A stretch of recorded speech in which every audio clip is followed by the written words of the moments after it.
Today is September 18th, 1998, and representing the Densho project is Alice Ito and myself, Beth Kawahara. And we're very pleased to be here today with Shigeko Sese Uno. So Shigeko, could you start by telling us a little bit about your father, his life in Japan, how he got over here to America? All right. My father's name, Eiichi Sese, lived in Tottori. He was the oldest son of a farmer, but I guess he didn't like farming, and also the Russo-Japanese War was going on, and he didn't want to be drafted into the Japanese army either. So a group of his friends and himself, he decided to come to America. That was a goal. Tottori is on the Japan seaside, the other side of Honshu, so they had to walk over, no transportation, they walked over the mountains that divided Honshu and came into the seaport, could have been Hiroshima. They jumped on the first boat they thought was destined for America, but when they landed, it was in Mexico.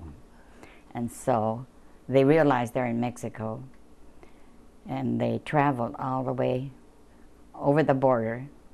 They sneaked in. Someone took the attention of the customs officer or whatever, immigration people. And so they were able to slip in, and they found their way up to Seattle.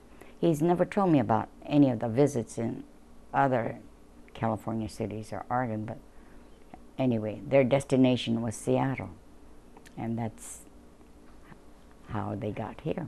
And on their trip northward, did they just take odds and ends of jobs, or? Well, I have asked him, and the only thing he would say, he did mention, was having a job in Mexico, digging graves. Mm. I guess they did that. But the rest of the trip he has never mentioned. And it's too bad, we never thought of asking our father for details. And so once he was here in Seattle, did he stay and establish a business at that time? No. When he landed, he worked at various jobs, working in a restaurant, not as a cook, but just a helper, I think. Worked in a hotel, cleaning and all that. He said that sometimes he would have 3 jobs a day, earned enough money, so he went back to Japan so he could legally come back to America, and also got married to my mother.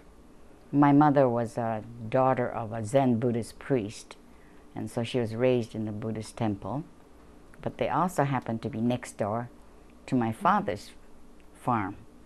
So they knew each other, and they got married in Japan, and my mother and father came to Seattle, I imagine about the first part of, around 1910, something like that, because I was born 1915 in the International District. Where exactly was that in the International District? Where?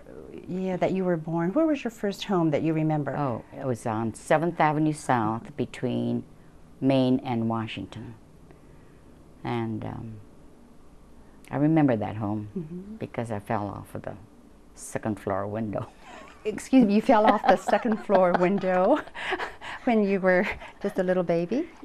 No, I was able to walk, but this house was a long house. What do you call it?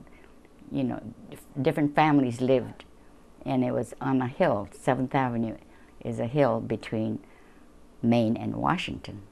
And my mother tells me that I was looking out of the window while she was vacuuming the living room. All of a sudden, I wasn't there. She looked below, and there I was, 2 stories down. We lived upstairs. You were always an active person then, even at that young age. So.